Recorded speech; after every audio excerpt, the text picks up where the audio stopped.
Ayana the place, oh yes, I come with the manu. Waka wanda maishu vida kutidaida kita. Hansi kutu life, aina kukufita.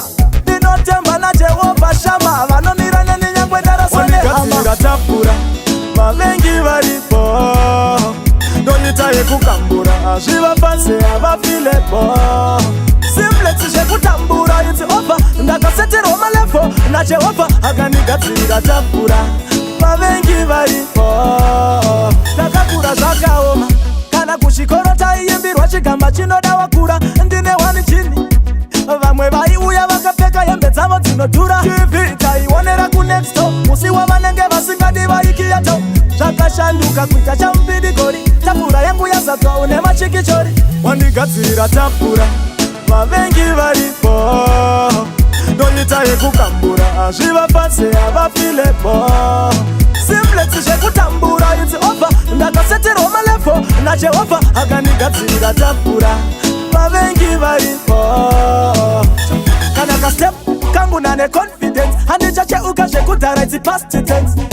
Ndasimudzirwa higher level, higher level. Wakawanda vaishuvira kuti daida kita. Hansi kuti life aina kukufita.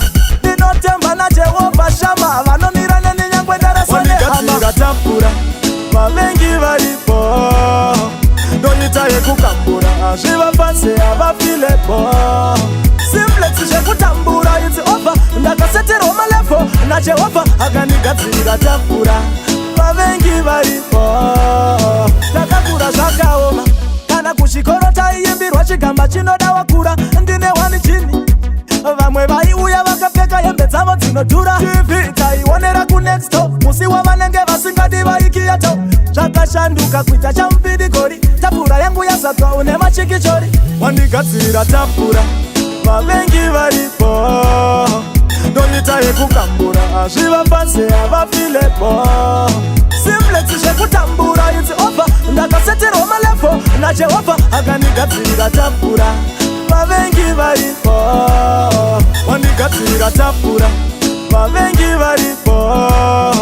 Donita yekukambura, azviva pasi avafilepo. Simple tishe kutambura, it's over. Ndakaseterwa malefo, na Jehova akanigadzirira tapura,